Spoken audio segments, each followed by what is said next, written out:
All right, all right. That what you just heard is the best intro music in the Dynasty Fantasy Football Podcast biz. Welcome to Dynasty 365 Podcast, the Dynasty Fantasy Football Podcast of the Fantasy and Frames Empire, fantasyandframes.com, at FIF Pod Network on Twitter. If you're listening to the audio version, please be sure to subscribe, rate, and review. Will help us out a lot. I'm Brian Ford. I'm joined by my co-host, Tyler Howell. Tyler, how you doing?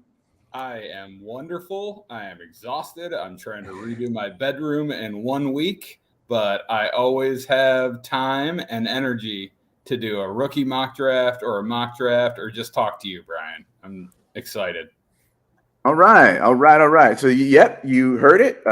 If you're watching on YouTube, you see the title. You heard Tyler talk about it. We're finally doing our live Superflex rookie mock. So, I've done a couple of these, and it's a bit like herding cats, but we've got as many people as we can get on board tonight, both on the stream and off. So let's talk about who's on the stream first. We have a fellow fantasy and framer, Keith Fleming. Keith, how you doing? Doing good, Brian. I love you, but you can't call me whenever. I'm not always going to talk to you like Tyler. And I'm ready. I'm ready to make fun of some picks because that's the advantage of the four of us. Mm-hmm. We're on the stream. We got other people who are not. Yeah. So even if we agree with them, we can at least make fun of them too. Yeah. Well, when you take James Cook at 12, I'll be sure to make fun of you. Hey, Keith, that's a good pick. Keith is the co-host of Daily Fix, which is going to be our DFS podcast. It's going to kick off as we approach the season. And is an enthusiast of the rookie and prospect scene, as is Joe Matz at Joe E. Matz on Twitter. And he was going to be on the stream, but is drafting from home tonight. You can find Keith on Twitter at Keith Fleming 2Ms. Tyler, why don't you introduce our other guest? We are also joined by one of my good friends, Fantasy Dukes, from Undroppables. He is their art director. He does a lot of their design work for basically everything, I believe. One of my favorite draft guides that they put out last year, absolutely beautiful, just great work. It looked great. It had good information. But we were joined by Fantasy Dukes. How you doing, man? Doing great. Been drafting, so I'm ready for this. And actually, you brought up the draft guide. It's been a little delayed this year, but we are still planning on putting that out. I've just been waiting to get some of the last stuff, and then I'm going to design it all together and put it out. Nice. Well, I look forward to reading it. I look forward to seeing it. And, yeah, you can follow me at Fantasy Dukes. I just do mostly my own opinions, rankings, that kind of thing there. Make sure you follow the Undroppables, subscribe to the YouTube, and we got a small Patreon, but it's growing, and we love interacting with all the guys in there. And I think that's the best way to really develop your dynasty fantasy mind is just get around a bunch of guys that know what they're doing, and you're just going to learn. Nice. Right on. And we happen to be in a sleeper league together. I forget what the name of the league is, but we're in a league together. And when Tyler said, he goes by Fan, I'm like, oh, okay, I'm in a league with that guy. Yeah. Yeah. We just got done with the draft there. Yeah. What league is that? I'm in too many. I don't know. Yeah, me too. I'm in 40 or so. And the other person who was going to join us on the stream tonight is Shane Swager. I'm hoping I'm pronouncing that correctly because there's no double G. But you can find him at Swagzilla0G, the word zero, on Twitter. He can be found on the Rookie Fever podcast, the Superflex podcast, which is at Superflex Pod, and on the at FF_breakdown podcast as well. He had a semi-emergency come up and at last minute and couldn't make it on. We'll have him on the show another time. But is that Joe that has arrived? Yeah, sorry, I was dealing with the cockroach emergency. So, okay. And I came first for a few minutes there. All right. You're a real hero, Joe. Glad you could join. All right, so we have some folks playing at home that are off stream but drafting in our mock.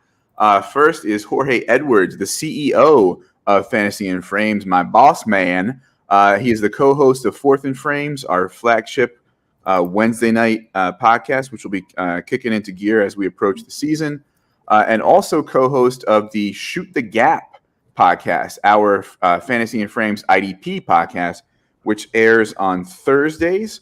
I want to say 8 o'clock. And if I got that wrong, he will chat me and scold me. And both of those can be found, of course, on the Fantasy and Frames podcast network. Then we have Gator J.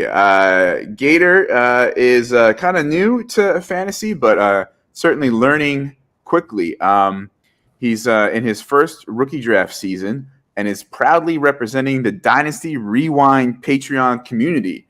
And he's been there for a few months and really thinks it's a great place to be. Patreon.com/Dynasty Rewind. Rewinders are, of course, friends of the framers.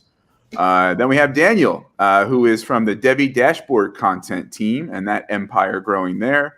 You can find him on Twitter at fanatics_Daniel. He has a podcast on the Debbie Deep Dive Network called NFL Fanatics that he hosts with Des Franklin at Des Deuce on Twitter. I believe I'm in a league with him too. And they also do a Debbie Huddle show on the Debbie to Dynasty YouTube channel, which is part of the whole Debbie Dashboard empire. And last but not least, we have Anthony. His Twitter is It's Antho Huncho. He is also a member of the Rewind crew. He creates football graphics and quotes and designs and all that artwork for them.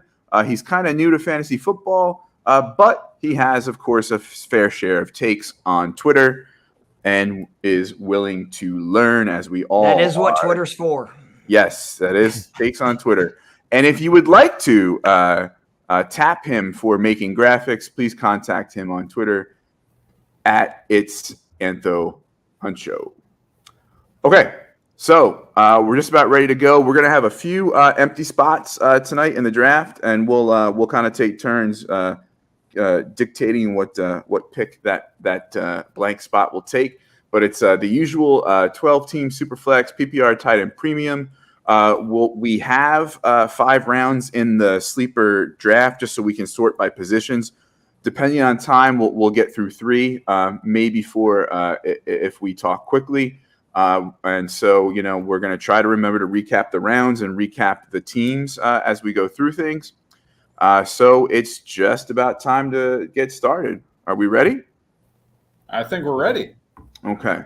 So this is the part where the technical difficulties may happen, but I'm gonna be positive and say that they're not.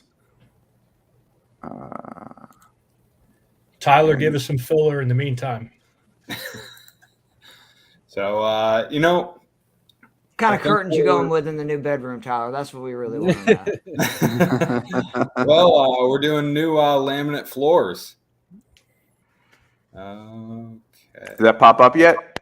Yes. There we go. Okay. So let's click start here. And first up at the 101 is Bossman Jorge.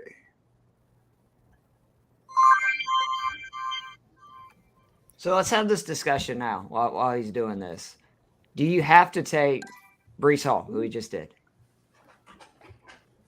So it seems like he thinks you have to take Breece Hall because he picked him awfully quickly. Yeah. I mean, I actually agree.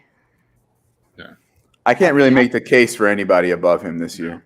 Yeah, let's put it this way. In a PPR league, I actually would not have a problem with somebody if they really like one of these receivers, because I really like this receiver class, over any other running back. But Breece Hall, again, and I put this in the profile I put up on him, since 2007, there's been 5 backs that next gen has graded at 99 when it comes to athleticism.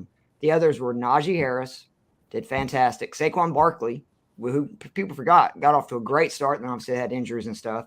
Derrick Henry, we all know he's the best back in football right now, and Travis Etienne, who we'll see what happens with him. That's the kind of talent this guy has. He's had production. He's answered every question in college you could want. I mean, I honestly believe if this was 10 years earlier, Breece Hall would have been a top 10 pick. Keith, Hands I have down. a question for you. Was Jonathan Taylor not on that list? Did I read the wrong name? I might have. He No, had to he been. was not for athleticism. I think there was another thing with grade that Taylor was in the list. It was him and I think 3 or 4 others, but this is just on pure athleticism and for next gen, and he was one of those 5 guys. I mean, he's off the charts. Yeah. The positions become so devalued that people are, downplaying that. Yeah, and one thing that I can add to that, I've been seeing on Twitter a little bit, people talking about if you're in a rebuild, it doesn't make sense to take Hall 101. Well, how long are these rebuilds supposed to be? He's still going to be a great back in 3 years, 4 years. I mean, and you don't want your rebuild to last that long. So I definitely don't understand that argument. Yeah, I'm smashing Hall with the first pick for sure. Well, we had something. Hold on. We need to get a better pace here. My bad, because we had 2 picks. We had 2 picks go. So let's see. We have Garrett Wilson 2 instead of Kenneth Walker. Drake London 3. Still no Walker. What do we think about that? I'm okay with that. Yeah, okay. I'm okay with that. Walker walks into a timeshare like most other backs in the league. Granted, he was a high pick, but Garrett Wilson and Drake London both have really good production profiles, both very athletic. Drake London's just absolutely massive, and I will not knock someone at all if you're trying to take the more long-term upside with these wide receivers. Speaking of rebuilds, when do we think Seattle's offense will be good again? Because it's at least 2 years from now, maybe 3, 4, and you want a running back that they're going to hand it to it if you're hopeful 20, 25 times a game. I'm not ecstatic about that. And I'm huge on Walker, but when Locke is your quarterback, they're probably going to take a quarterback in the draft next year, so then you have a rookie. I mean, you got a ways before this guy, and you usually get 4 or 5 years if you're lucky out of these guys. Yeah. So I'm gonna pick Walker just because I think he has the trade value after the draft for someone who might not have been able to get up to there, and so that's where I'm maybe going with that if it doesn't fit my team's plan based on also what Keith said about it maybe taking longer. And so next up is Tyler. All right. So, a lot of people, I think the discussion has been around taking Treylon Burks here. And I feel like it's been a smash pick for a lot of people. And I disagree with that. Same. I like Treylon Burks. I don't love him. I think he will fill the A.J. Brown role at maybe about 75%. He's just not A.J. Brown. He's not as big. He's not as athletic. He's not as good of a route runner. He's just 3/4 of A.J. Brown all around. So I'm not jumping on that. My remaining in my top tier of wide receivers is Chris Olave and Jamison Williams. But we're also talking Superflex here, so you have to get into the discussion of Kenny Pickett. Does he have a high enough ceiling? And after these 4 guys have went, I feel like I like a lot of these guys, but one of them has the highest ceiling of all of the rest of them, and I'm going to go Jamison Williams. Wow. Whoa. Wow. I just got him at 110 in a rookie draft about an hour ago. Yeah. Really? It's very fluid this year. Very fluid. Yeah. Yeah. That is the highest upside, in my opinion, in this draft class, without a doubt. Yeah. Dude is I struggle with his landing spot. You talking about Detroit? Yeah. I mean, his strength is yards after the catch. I really believe he's a lot like a Tyreek Hill type guy that I just think that when he's going to make plays, no matter who's throwing him the ball. And I actually like what Detroit's been building. I mean, Goff is not the answer, don't get me wrong, but I like their last couple of drives. They're starting to put a lot of talented people around him, and I just think his ceiling is huge. I think for me it was more of like that it's crowded there. So then we have Burks and Skye Moore. I am not so much on the Skye Moore train, especially at 7. And I'm also pretty down on Burks, but I think there's upside there for both. What do we think about Burks and Moore? I'm really high on both, personally. I'm a big Burks guy. I think you look at his profile. I know like PFF does their comparisons to receivers, and he had the best profile based on comparisons based on his statistics in college and then his size. I mean, 33-inch arms helps a lot. I like him, especially in that situation. I do think the reality is his ceiling is AJ Brown, and so it's a pretty big risk the Titans or anyone else takes that he'll hit that. For Skye Moore, I picked him over Olave because those are my 5 and 6 receivers going into the draft, and I like Skye Moore in the Chiefs' offense over Olave and whatever the Saints' offense becomes now without Sean Payton. So that's for me what it was. Right on. So we have our one of our empty spots now. We have 3 in a row. Olave has been falling to 8 in a lot of my drafts, and I'll scoop him up because I have him ahead of Burks and Moore. Would anybody like to make the case to not pick Olave here? I think. Go ahead. Go ahead, Keith. I think that there's a case to be made for Watson here. I mean, you look at not only the immediate impact of just being. I mean, who else are they going to throw the ball to? I think Aaron Jones is going to see a huge uptick. Tanyan can get some targets, but I mean, Watson's going to be the guy this year. And if you end up getting that banger where they have this connection and say Rodgers has 3-4 years left, I mean, he could be a top receiver in the game immediately. And for, who knows how long. And their success rate with these second round guys is unbelievable. You got Jordy Nelson, Randall Cobb, Devontae Adams. I mean, that seems to be their sweet spot. And again, this is not anything against Olave's talent. It's just a lot of what Joe was just saying, that what is the Saints offense? It's the same reason I was also very high on Moore. If you have a chance to be Patrick Mahomes' #1 receiver in 3 years, and I can have him on my roster every year, I think that makes him way more valuable than most of the other receivers in this class. Yeah, I don't see it with Watson. He takes too much time to develop. He's a project. I don't like him. I don't like him even in the first round. But who wants to be a tiebreaker? Dukes, be a tiebreaker. Look, I think Watson, he's such an unknown, right? He's a North Dakota State guy. His competition has been, he can eat him up because he's so athletic, but athletic doesn't do it all in the NFL. I think Olave is the safe play here. That's what I've been going with. I actually don't have any Watson. I picked him in one league and then traded him right away. But he could have the highest ceiling of any wide receiver in this draft. He could, just being in that offense with Rodgers, at least for the short-term future. But I like to just go with the safe talent when I'm drafting players. I don't like to get too cute with it. So I'm just going with the guy that I know is a blue chip. But if you're bringing on 3 to 5 guys every year to your roster, I mean, wouldn't you be trying? I mean, to gamble? To me, if there's a guy that has humongous upside, isn't there a lot more value in getting that right because you have him forever than there is just taking the safe play? And I have guys like that I just love and I go for, and I've swung and missed, I've hit, but I'm just not in love with the player. Well, we're at 1-9 now, and I've never seen Pickett slip to 9 in a Superflex draft. I think I'm just gonna go ahead and take him because I don't think you're gonna get him any lower than that, really, from what I've seen. Yeah, that's the easy pick right there. I was surprised he lasted that long. All right, and so now we're at 10, and I want to mess with Keith's head and take James Cook. It's not. You're just finally coming around that I'm right.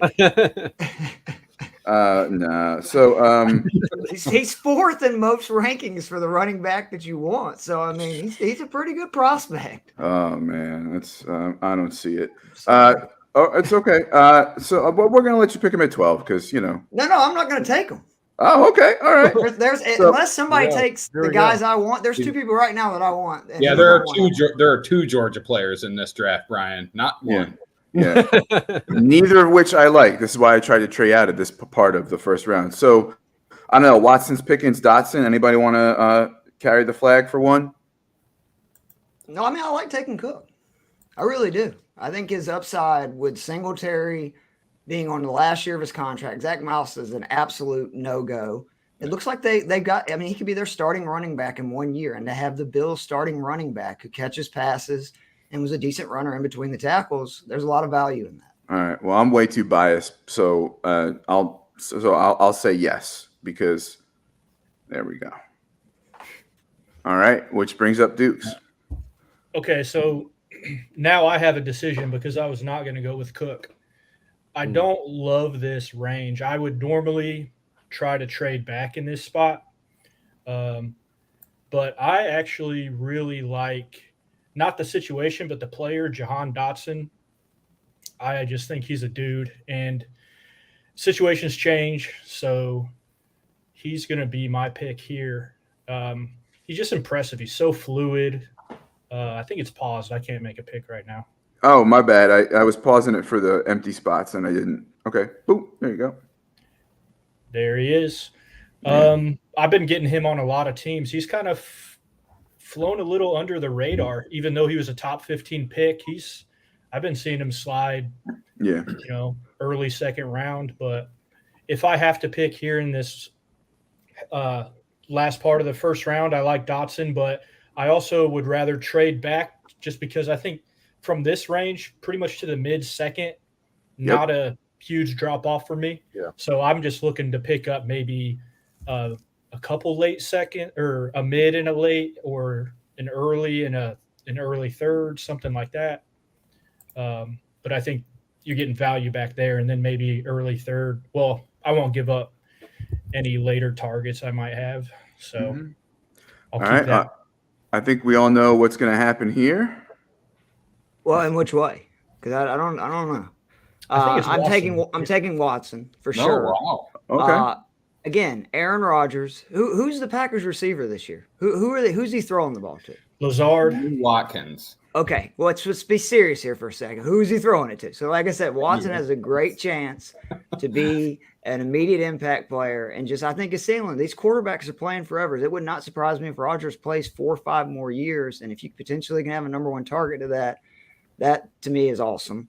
It goes back to the front. It's not a snake draft. No wonder. What if it ends up being Romeo Dobbs?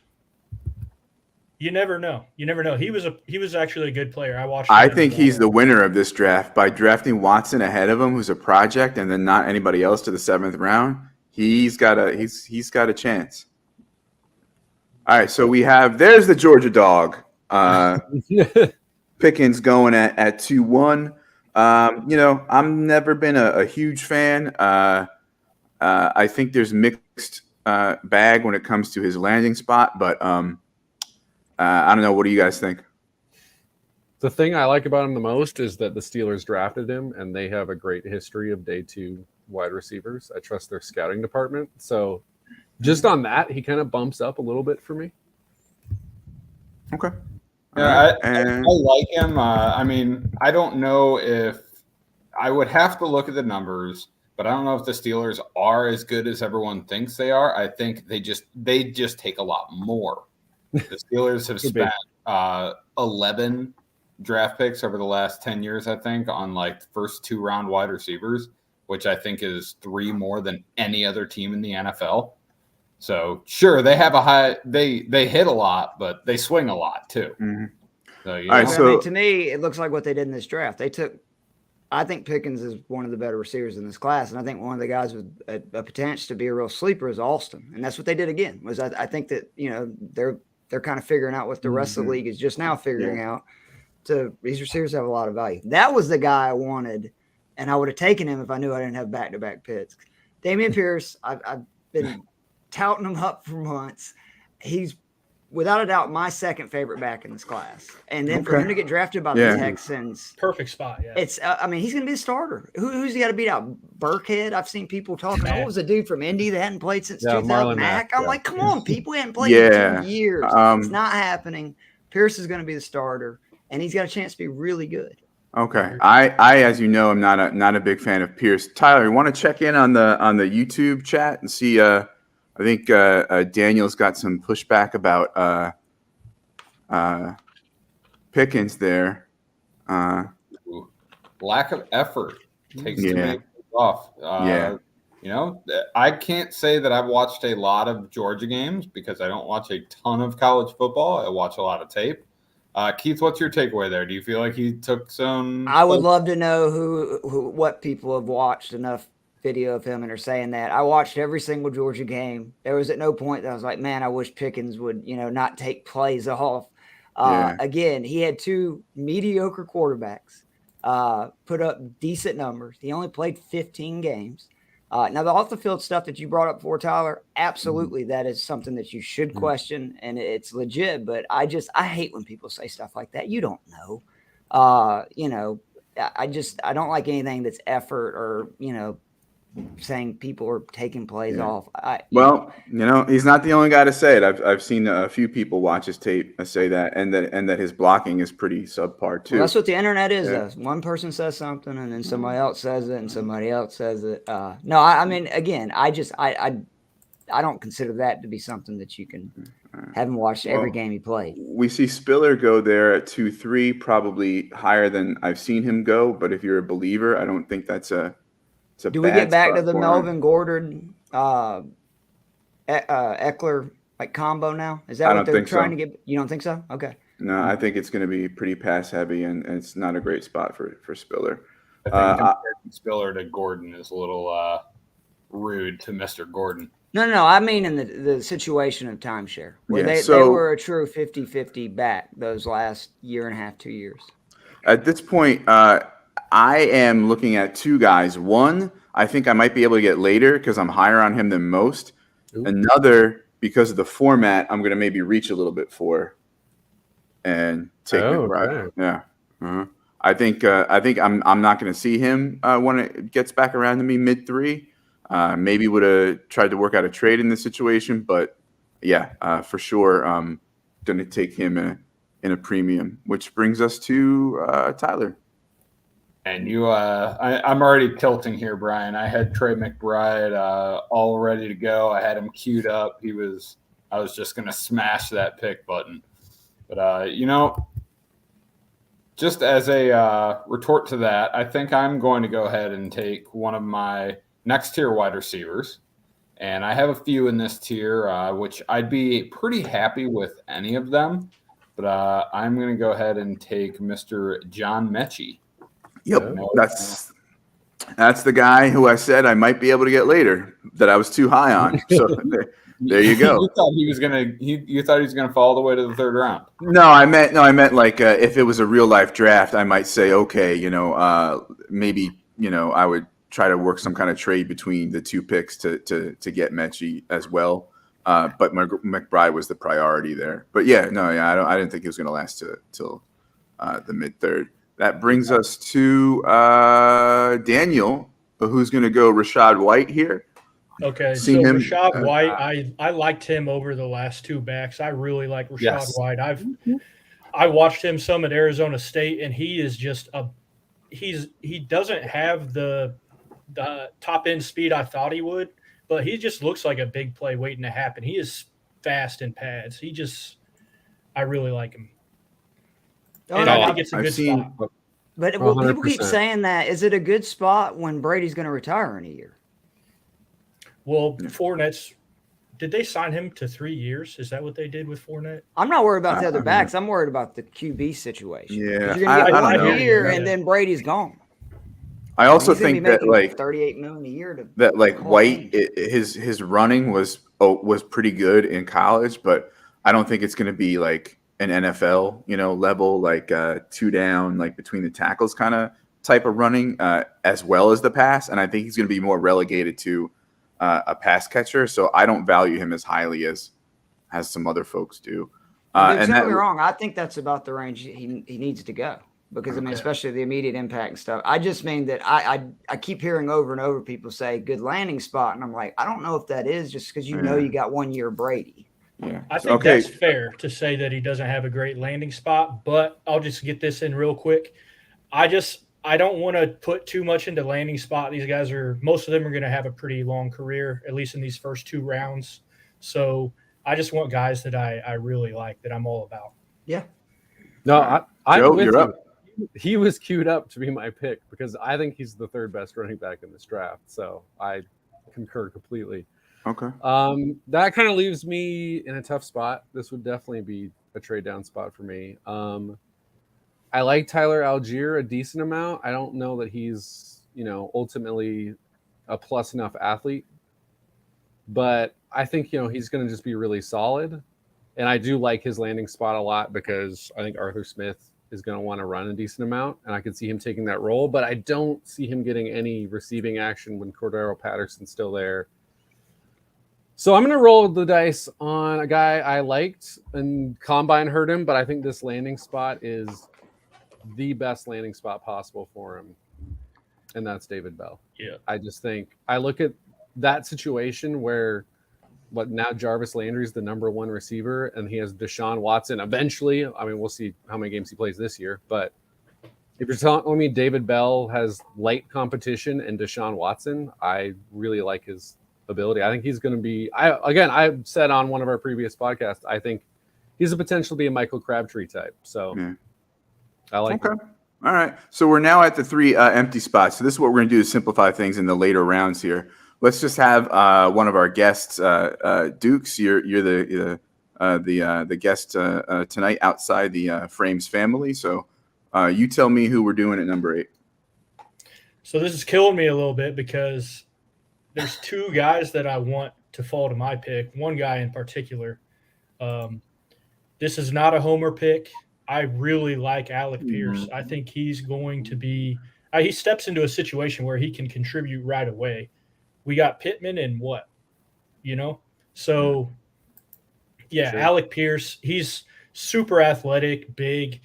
If you saw the Colts draft, what the relative athletic scores for the entire class was just insane. I think it was the most combined all time on average. So they put together a crazy athletic class, and Pierce was, one of the most athletic. He's just he's a dude, and he can block really well. He's an all-around player, so he's going to be on the field. Okay, Joe, you're going to pick number 9. Well, shoot, for me, I'm going to go Tyler Algier then. I think he's going to be the starting running back within a year there, at least carries-wise. I think, Patterson might get more snaps, but I think that offense is going to tick up. I think Arthur Smith's going to, whether it's Mariota or it's Ritter, I think that offense is going to improve over time. He proved this year he's going to run the ball no matter what, because people forget Cordell was getting like 8 carries a game. Mike Davis was having 14 carries for 45 yards every single game. So he is committed to the run. I think Tyler has got a great chance to be an instant impact guy. And again, Smith's going to run it. I can certainly say Tyler Algier is much better than Mike Davis. Okay. And I agree. Definitely at this point, God. Even somebody like me who's not a big fan can't really deny that landing spot. So we're going to play something new here. The first person to make a YouTube comment is going to get to pick number 10. All right. Nice. This could go a lot of different ways. It could. I got a YouTube commenter is going to snipe me here. Yeah, I've got one wide receiver left in the tier here. I don't know if it's a hot take or not, but my running back tiers are about done. I've got one guy left in this tier. So beyond that, that's when you just start taking shots. I mean, I think you can work off these rookie drafts through your rankings. Oh, we got one. The pick is in. Oh, wow. Nice. All right. Yeah, he's a guy I like a lot. A little iffy when it comes to the landing spot, but especially with Gallup out at the beginning of the year, probably, I think he's going to have a chance to impress early, and I think could really work himself into some looks. So you're not scared of James Washington? All right. So, Dukes, you're up. All right. So I'm thinking a couple different ways here. These quarterbacks are really falling. Yeah. Yeah. It's like real life. I already took a wide receiver, and we were talking right before the show about a guy that I was actually highest on in this draft, and he steps into a spot where he actually could win the job this year. So I'm going to take Ritter. I love his leadership. He's not a refined passer. His deep ball accuracy, questionable. But he's just one of those guys that seems like he could just find a way to get it done, and he's going to get better. I know he'll get better as a player, just his mindset. Mm-hmm. He's a team guy. He's very much a team guy. So that's what I look for in a quarterback, especially above any position. Just somebody with a really good head on their shoulders, and he's got a ton of upside. So at 211, yeah, it was that or Wan'Dale Robinson, who got amazing draft capital and is an electric player, but I'm not sure how that translates. So yeah. that question made me go Ritter there. With your Ritter pick, I really like it because honestly, Ritter might have the best chance of any of these rookie quarterbacks to start the earliest, better than Kenny Pickett. He's going to play this Interesting. season. Okay, interesting. Mariota will not make it through the year with our offensive line. There is 0% chance. I hate to laugh, but it's true. We were one of the worst offensive lines in football. We've done nothing to address those issues. He's gonna play. Like whether it's a decision that the coach is just like he's better, or if it's just Mariota is banged up, but he will start. Yeah. Even somebody I'm sorry. Go ahead. No, yeah, go ahead. No, go ahead. I'm going to go ahead and take Willis. I really wanted Ritter in this position, but I'm happy to take Willis because the situation, you at least see with him being drafted in Tennessee what the plan is. Tannehill's going to play probably another year. Then they're going to find a way to get rid of him, and I'm assuming it's going to be his show. And his talent is worth the end of a second-round pick for sure. Homer. All right, so Jorge picks Sam Howell. I've seen people say between Howell and Corral, Howell might actually be in the better spot. I don't know that I've seen him go at 3-1, but I think especially this year after mid-second, late second, it's just kind of get your guys. Yeah. All right. So Gators up. Are you just sticking with Wan'Dale Robinson here because of draft capital, or would you guys go a different direction with this pick? I want nothing to do with Wan'Dale Robinson. I was going to say, Zamir White is the next guy that I would want. That's the Robinson I want. The Raiders situation to me right now is that they didn't extend either one of the guys. Kenyon Drake's probably not going to make it through. Zamir White was not incredible in college, but again, he was at Georgia where nobody's going to get a lot of carries. He's just a real powerful back, somebody that's going to get forward momentum, gain yardage on every run. Ooh, I think he's the best player left on the board. He's a really high pedigree guy too. Wasn't he a 5-star? Oh yeah, he had a knee injury his first year. He's recovered from it, had no problem since. Yeah, he was the number one back in high school coming out of. Well, I am not a fan, and I am definitely not a fan of the TDP. I think that's a reach, but some people have faith that he's basically going to be the 2-down guy and is going to supplant Mitchell. But good luck. I don't. Elijah Mitchell was one of the best running backs in football last year. It was our DraftKings guy every week. Yeah. Seriously. All right. I don't see Anthony in the YouTube chat though, so I don't know if he's got anything to say about TDP there. So actually, I was going to take Brian Robinson. I like him. I think the landing spot is because it caps him with Gibson there. But I think he's going to get touches. I think the pedigree. I think he's an all-around NFL size running back that I think other guys that have been drafted before him, I just have bigger question marks about. But with him not there, and me wanting nothing to do with Wan'Dale Robinson, I'm kind of in a tough spot. I look at who's on the board here, and I'm probably not taking Corral. The running backs is kind of a mixed bag, and I could probably pick up somebody I like later. I'm looking at the wide receivers, and I've got Shakir, who's going to play the Manny Sanders role in Buffalo, but is essentially a dart throw as far as I'm concerned.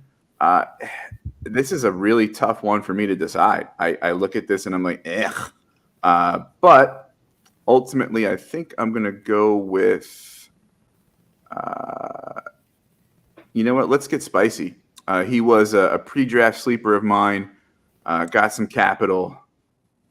Let's go with my man Thornton. Ooh, the burner. Yeah. He's going to have to refine his route running a little bit, improve his blocking a little bit, but he's got a lot of good traits, and as much as I don't like the landing spot in New England because I hate Mac Jones, there ain't much else going on there at wide receiver. So Tyler, you're up next. Brian, you got to remember too that Belichick's going to make you do what you do well. So he's going to be their stretch to field big play guy. Yeah. I like that. I do. I think it's And actually not a terrible landing spot.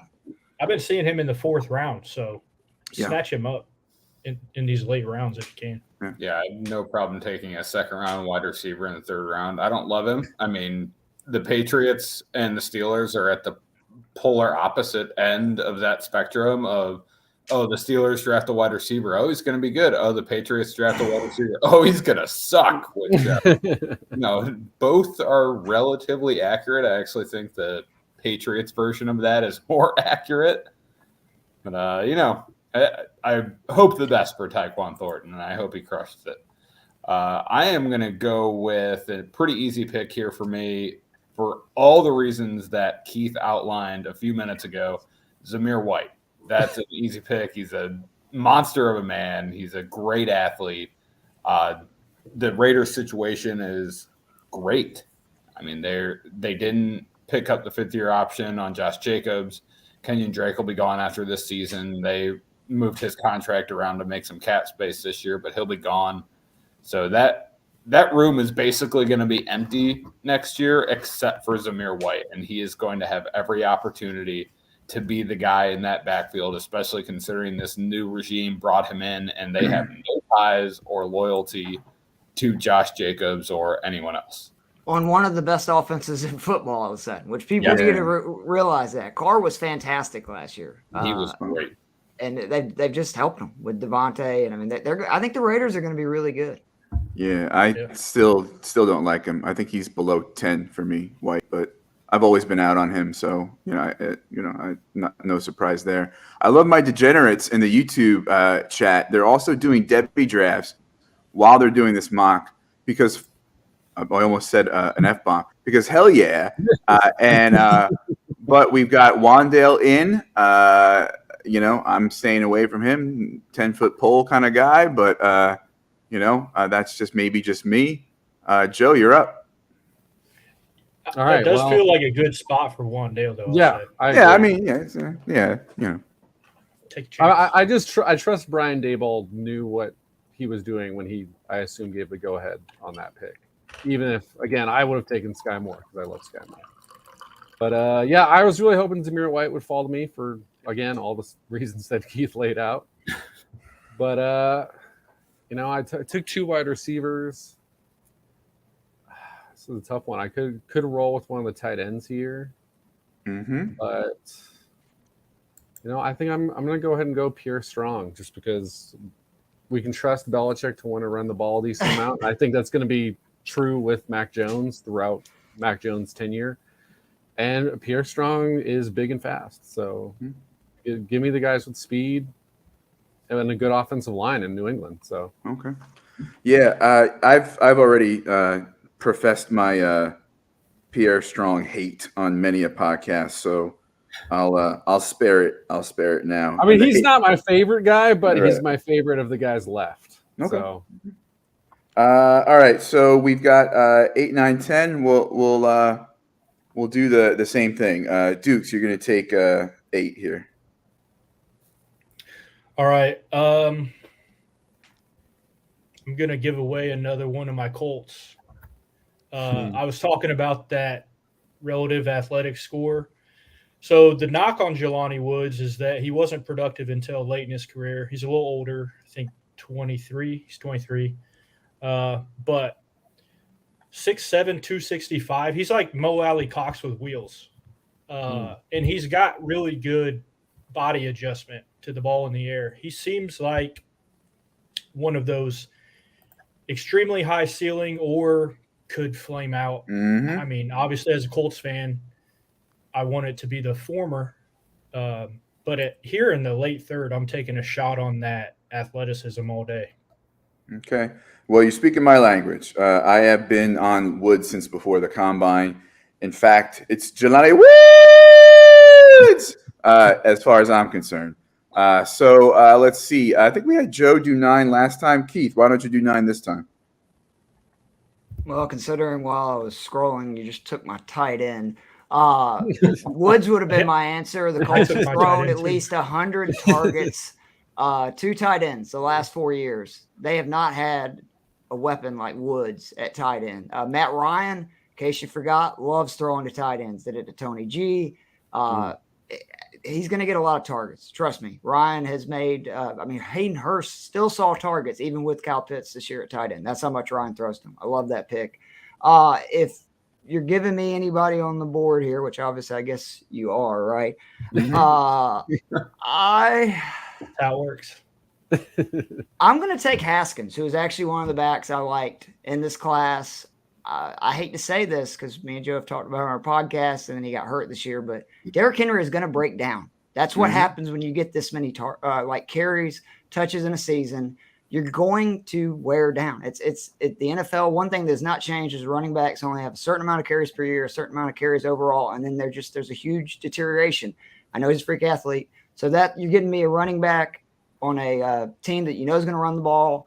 And I think he's got a chance in 2 years potentially to be the starter. I liked Haskins a lot coming out of college. I like him a lot in that range, and he's got to compete with Dontrell Hilliard to be the 2 there. So he could have a role even with Henry healthy, possibly. I was high on Haskins. He was like, I think RB 8 or 9 for me before the draft. I think he's just like one of those jack of all trades, master of none, safe plays, and I think he'll step right in possibly because I think Henry's contract is up at the end of this year anyway. And so YouTubers, if you're left and if you're not in your Devi drafts, I'll give you a few seconds here if you want to send in a pick for number 10 for 310. There's a guy I think has fallen too far that I would love to grab at this value, but I don't think people agree with me. But there's a few running backs actually that I like here. I think when you're in the late third, this is kind of like when you're scooping up the running backs as opposed to like the rolling the dice on Velus Jones or something. And 26-year-old Velus Jones. I actually like him, but Gator Daniel, you got a pick for us? Oh my God! And there we go. The pick is in. Yes, Velus Jones. Okay, so yes, age, but speed, versatility, special teams. He's going to stay on a roster. I don't hate it at 310. Yeah, kind of like Thornton, draft capital there, worth a shot, even though I'm good friends with a Tennessee fan that watches a ton of college football at KL Fantasy. He does a lot of Devi analysis. He's a Tennessee fan and doesn't like Jones, so whatever that tells you. I'm still a big believer in Fields. His strength is throwing the ball down the field. I think Jones is a great weapon for him. The sad part is, though, that the franchise is completely ass, and I think they might ruin Fields. I mean, I love Fields, but I'm honestly worried that like they may ruin him in the next couple of years. Dukes, you're up. Before I pick, I had one last point on Haskins. If you're out on him, just watch the Ohio State game. Yeah, he demolished them. But I'm going to take another running back here and similar, really good situation. Not a lot of depth there in Arizona now. I believe he was a 5th rounder. He went a little later in the draft, but big body, didn't run super fast. I think he was in the 5s, but productive at USC. I'm taking him because a lot of guys in the undroppables are high on him. And like I mentioned earlier, sometimes you just get around guys that are successful and you're just like, oh, well, I guess I like him too then. Mm-hmm. Yeah, I think he's kind of safe in that landing spot. The running back spot has produced the last couple of years. I think it's something like over 1,300 yards each year and like a mess of TDs coming from the RB spot both years. I think there's room in that offense for him. Don't love him. There's a knock on him as far as vision goes, but as far as that landing spot, and at 311, go for it. He's one of the running backs I was talking about. All right, Keith, you're up at 12. So I want to take Calvin Austin here, and I would in any other situation. Anybody who again read my profile on Austin, I believe big time in his talent. But I'm going strategy here, and if I've already got Watson, why not take Dobbs? I could potentially have two guys that are going to play immediately, and I feel pretty good that one of these guys is going to be the number one receiver for Aaron Rodgers for the next 3-4 years. So I'm going to go ahead and just double up there, take my chances with that, and they both turn out being good, even better. Okay, so we like to land the plane in an hour, so we're gonna call it after 3 rounds here, and we got a few minutes left. Just for anybody on audio. Jorge in the 1 spot, Breece Hall, Pickens, Sam Howell, Gator J in the 2 spot, Garrett Wilson, Damian Pierce, Brian Robinson, Anthony in the 3 spot, Drake London, Spiller, and TDP. Me in the 4 spot, Kenneth Walker, Trey McBride, and Tyquan Thornton. Let's see, Tyler in the 5 hole. Jamison Williams, Mechie, and Zamir White. Daniel in the 6th spot, Treylon Burks, Rashad White, and Wan'Dale Robinson. And let's see, Joe in the 7th spot, Skye Moore, David Bell, Pierre Strong. The missing people in the 8th spot, Olave, Pierce, and Woods. 9 spot was Pickett, Algier, and Haskins with help from our guests and YouTube. And then at 10, James Cook, Tolbert, and Velas Jones. Dukes had Dotson, Ritter, and Keontae Ingram. And to round us out, Keith had Watson, Willis, and Romeo Doubs. So, Dukes, you are our outside the frames guest here. Anything like one nugget that you want to pull from this draft? Something fell? Who had the best draft? Reach, steal? Why don't you take a look at it and have the last word? So I really like Walker at 4. I would take him at 2. I like Team 8, but I took 2 of those players, so tells you why. I definitely want. I want that draft. I want that draft. Can I swap to teammate? But sure, why not? Yeah, definitely the quarterbacks falling. Ritter, Willis, late 2nd, and then we're now in the 4th, and Matt Corral still on the board. So that madness needs to stop. They've kind of become values. I didn't think I would end up with any quarterbacks in this draft, and I don't think this is typical to what has been happening in my rookie drafts. There's guys that are just going to jump on quarterback because it's quarterback. Yeah. Mm-hmm. But yeah, that's definitely what I noticed from this draft is how far they fell. Okay, so time to land the plane. Plugs. Off stream, playing at home, watching on the big screen, and watching us not destroy his brand. At Jorge B. Edwards, the CEO of Fantasy and Frames, 4th and Frames podcast, Shoot the Gap podcast. At Fantasy J77, JAY, that's Gator J from the Rewind family. Daniel Milner, and that is at Fanatics_Daniel. He does a lot with the Debbie Dashboard crew, including a podcast on the Debbie Deep Dive Network and the Debbie Huddle. Anthony at It's Antho Huncho on Twitter. Tap him for the graphics. He's part of the Rewind crew as well. And Keith, where can we find you on Twitter?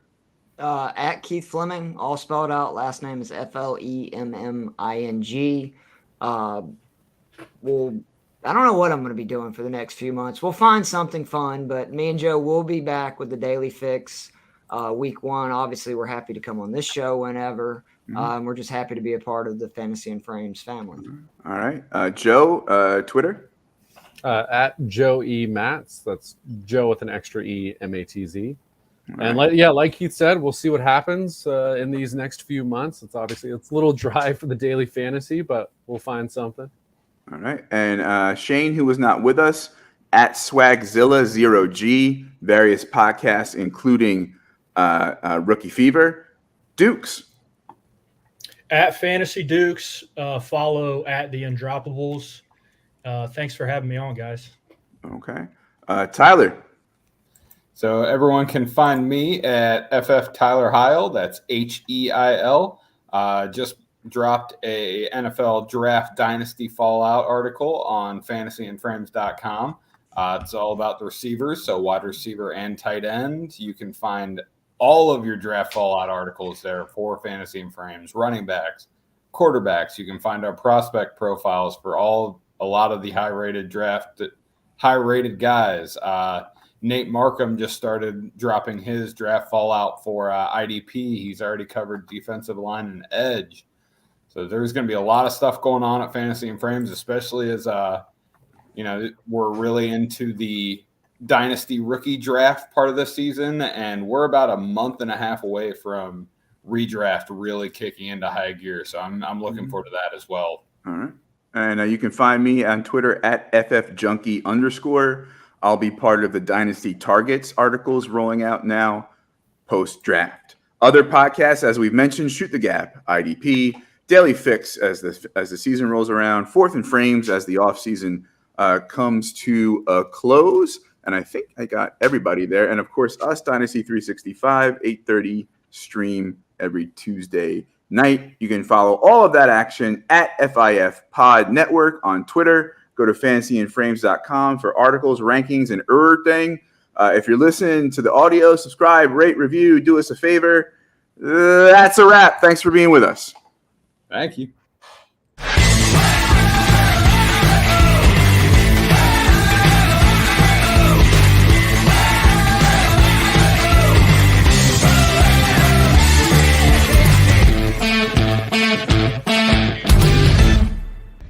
I can do this all day. Yeah, I know.